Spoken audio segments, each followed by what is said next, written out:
Hi, welcome back to my channel. So hari ni kita chill sikit because today is Story Mori time. Okay, so I dapat comment from my subscribers and diorang comment buat Story Mori time about cerita hantu asrama. Thank you for both of you. I jumpa cerita ni dekat website sense.com. Some of you mungkin lah ada sini-sini cerita kan pasal Urban Legend ni semua and some of you mungkin tak dengar apa yang sini-sini cerita. Story Mori yang I nak cerita ni is cerita yang dah biasa orang dengar. So, yang pertama, mati terkunci dalam locker. Okay, so dia punya tajuk pun dah macam suspend. Bermulanya cerita macam ni, ada seorang student ni, dia tak nak pergi solat Jumaat. So, dia buat plan. Dia plan dia seorang sendirilah.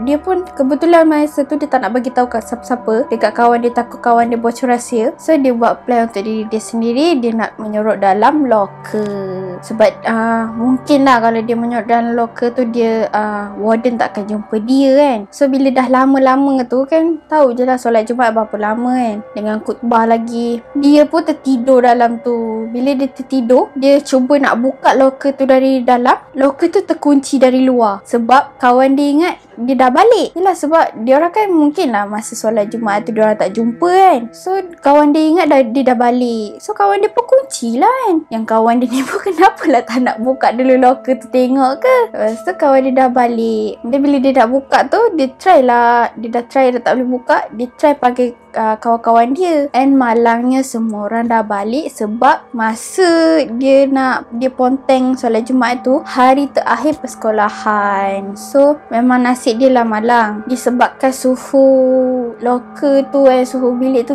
terlalu panas sebab yelah kipas tak pasang apa semua tutup kan. Dia pun mati kelemasan dalam tu. And then pernah orang cakap kalau siapa-siapa yang tidur dekat tempat arwah tu akan tidur sekali dengan kau. Lepas tu setiap malam Jumaat ada orang macam ketuk almari tapi dari dalam, macam mungkin arwah tu nak minta tolong dia bukakan balik ke, mungkin macam roh dia tak tenteram ke kan, dia buat macam tu. So that's it for story 1. Story Mori kedua. Okay, dia punya tajuk ni pun dah macam seram sebab dia cakap 1 dah tidur, 2 dah tidur, 3 dah tidur, 4 tak tidur.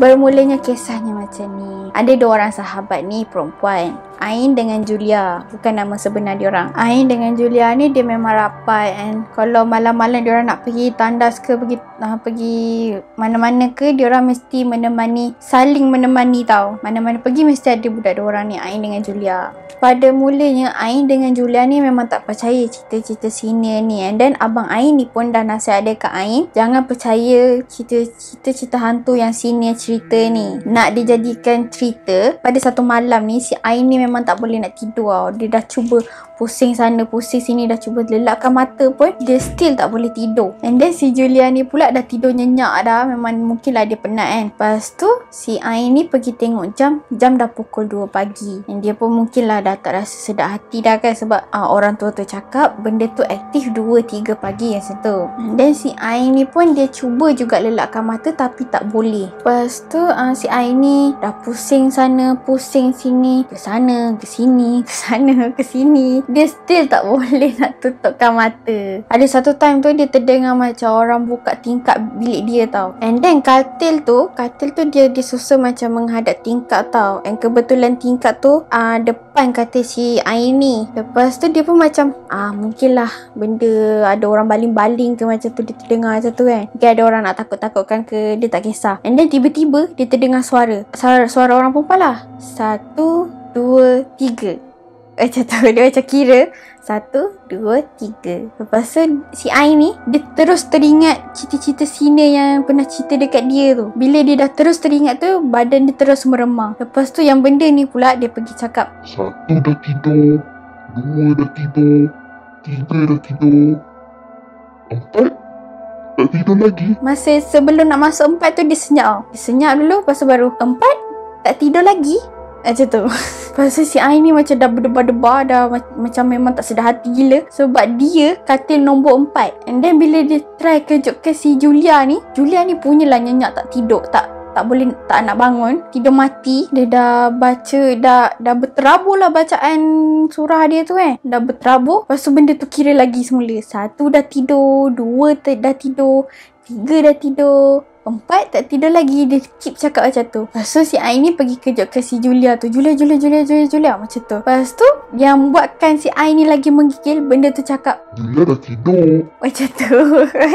So bila dia cakap Julia dah tidur tu, dia siap dengan ketawa dengan mengilai dia tu. Lepas tu si Ain ni pergi menjerit, pergi je tu. Lepas tu memang bila dia dah menjerit tu, of course lah automatik orang akan bangun kan. Lepas tu benda tu hilang. Okay, cerita ketiga. Cerita ni confirm semua orang tahu. Yang sini-sini tahu kan. Kalau siapa yang tak tahu tu, so ni I nak cerita. Makcik Karipap. Okay, ceritanya bermula macam ni. Macam biasalah kan, setiap bila kita nak masuk college baru tu mesti ada orientasi, and then masa tu lah kita nak mengeratkan silaturahim kita dengan senior. Okay, nak dijadikan cerita, ada satu malam ni si senior ni nak bully lah si junior ni kan. Si senior ni pergi suruh si junior ni beli karipap dekat blok D. Padahal blok D tu tak ada pun, tak wujud pun blok D tu. So si senior ni sajalah nak test kan budak si junior ni berani ke tak kan, kononnya lah.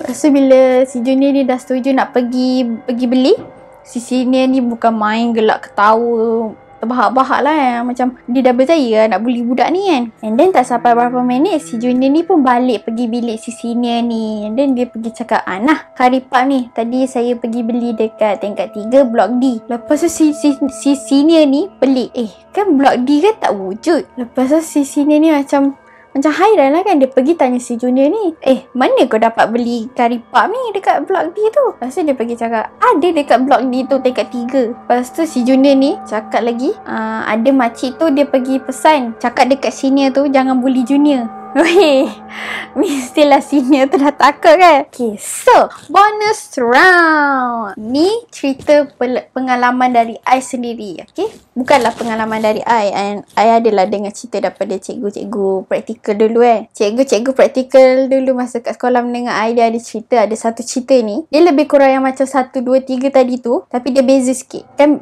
typical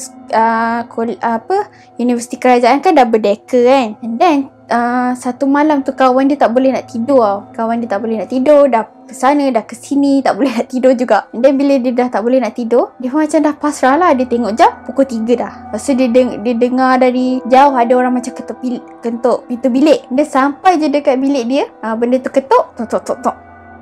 Lepas tu senyap. Lepas tu ingatkan benda tu dah pergi dah. Lepas tu dia tiba-tiba dia cakap, aku tahu kau tak tidur lagi. Macam tu. Lepas tu kawan dia ni ingat dah macam, dia pergilah baca ayat-ayat apa kan. Dan tiba-tiba bila dia nak pusing je tu, benda tu depan mata dia. Demam terus member. So itu cerita dari cikgu praktikal I lah. I ingat sampai sekarang lagi. And then so that's all for me. Nantikan part 2, cerita daripada website lain pula. So nantikan part 2. And hope you guys enjoy. If you have any story Mori that you want me to story about, leave at the comment down below. Story pasal apa, nanti I akan research. And don't forget to subscribe and give a big thumbs up. And bye.